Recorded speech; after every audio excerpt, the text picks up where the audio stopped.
La 9000... The 9,908th meeting of the Security Council is resumed. I now give the floor to the representative of Poland.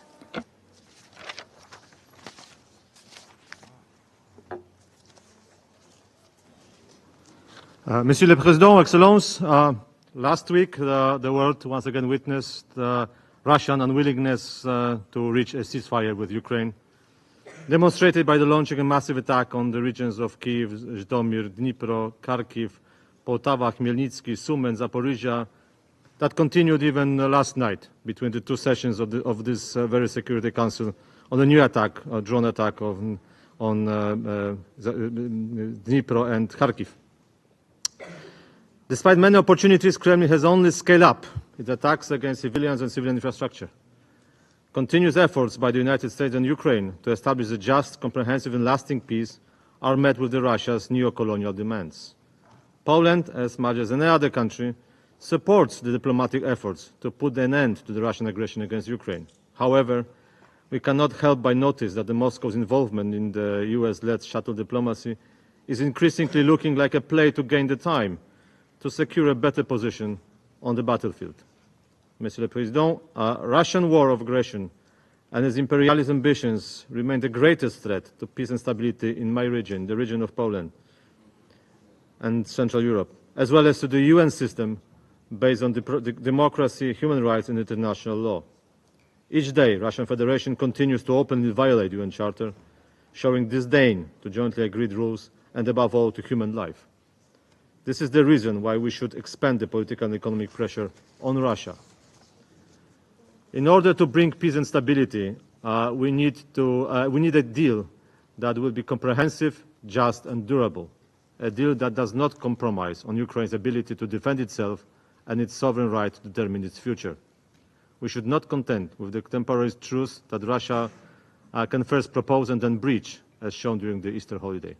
In conclusion, we continue to call for holding Russia fully accountable for violation of international law, human rights, war crimes and crime of aggression at both state and individual levels. Supporting the Ukrainian state, fighting with aggressor and providing assistance based on the development and humanitarian needs remain Poland's priority. And I thank you. Je remercie le représentant permanent de la... Thank the representative of Poland for that statement. I now give the floor to the representative of the European Union to the United Nations. Thank you, Mr. President, Monsieur le Président. The candidate countries, Montenegro, Albania, Ukraine, the Republic of Moldova, Bosnia and Herzegovina, and Georgia, and the EFTA country Liechtenstein, member of the European Economic Area, as well as Andorra, Monaco, and San Marino, align themselves with this statement.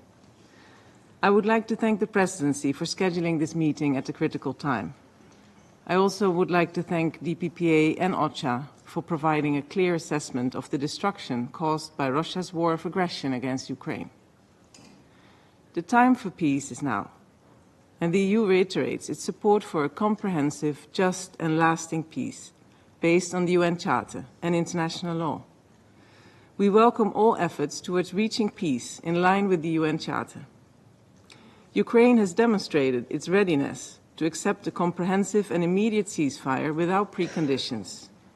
Instead of reciprocating, Russia has stepped up its relentless attacks on Ukrainian civilians and civilian infrastructure.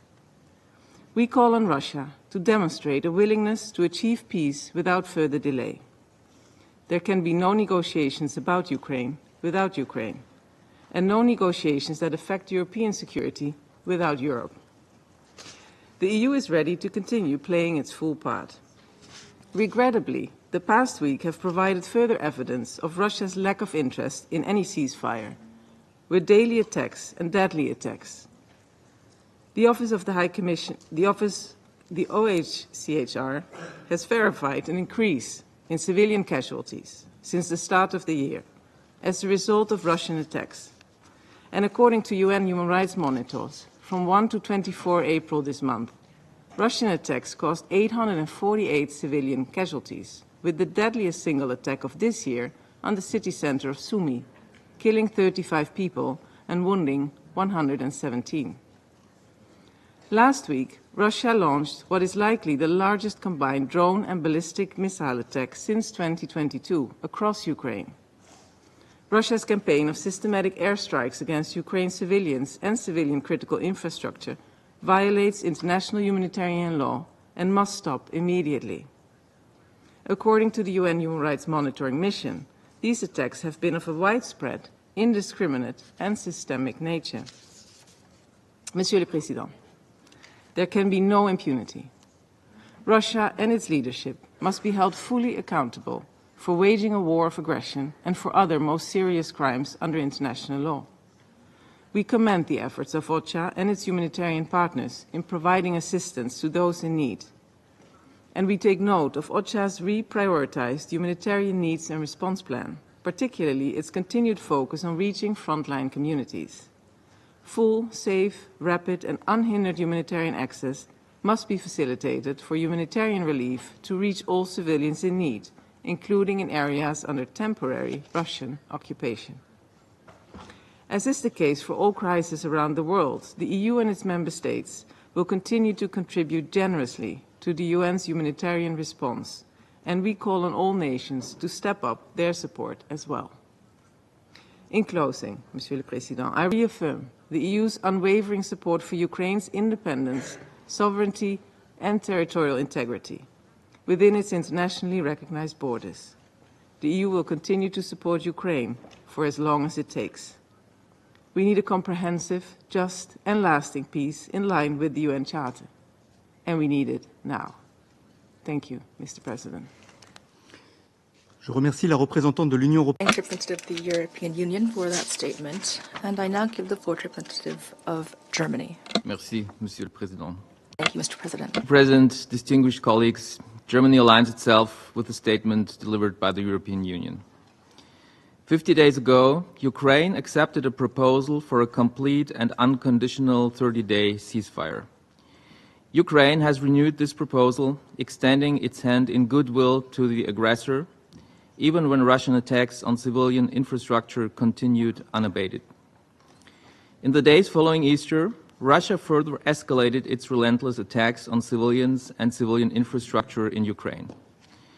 On the 24th of April, Russia launched its most devastating attack of the year on Kyiv and its surrounding regions, bombarding residential areas with missiles and drones, killing and injuring innocent civilians in the heart of Ukraine's capital. A month ago, President Putin openly said that Russia will, and I quote, finish Ukraine off, end of quote, and will achieve all the goals of its so-called, quote, special operation.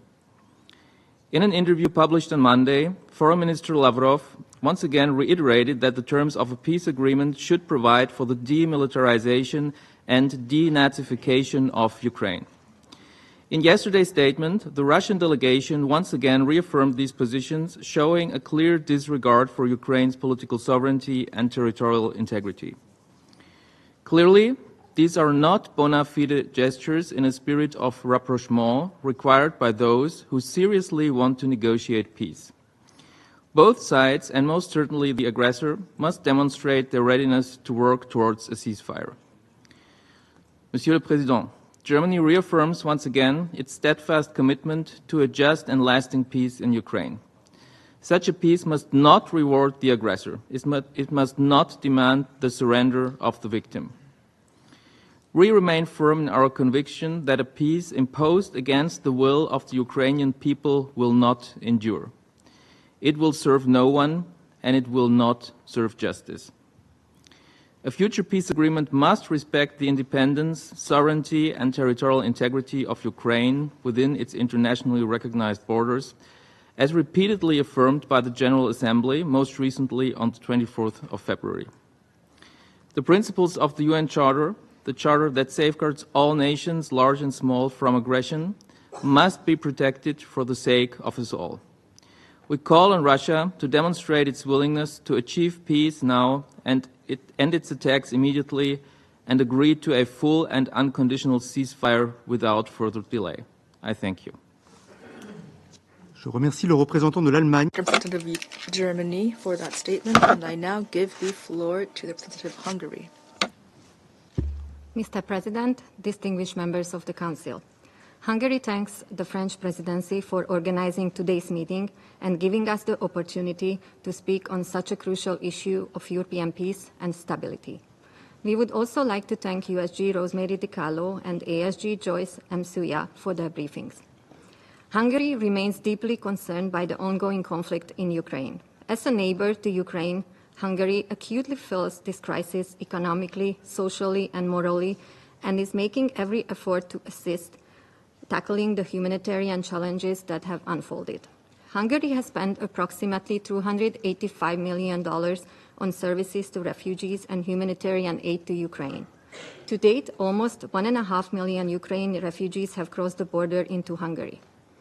Faced by these unprecedented challenges, Hungary has been engaged in the largest humanitarian operations in our modern history.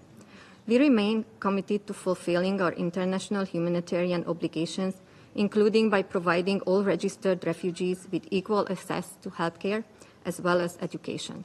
As an example, through a unique initiative, a dual Hungarian-Ukrainian bilingual education center was established in Budapest, which provides both Hungarian and Ukrainian transcript of records to facilitate the reintegration of children in the Ukrainian education system once the war has ended. Mr. President, witnessing the harrowing humanitarian consequences of the war in Ukraine, Hungary has advocated for peace since the outbreak of the war.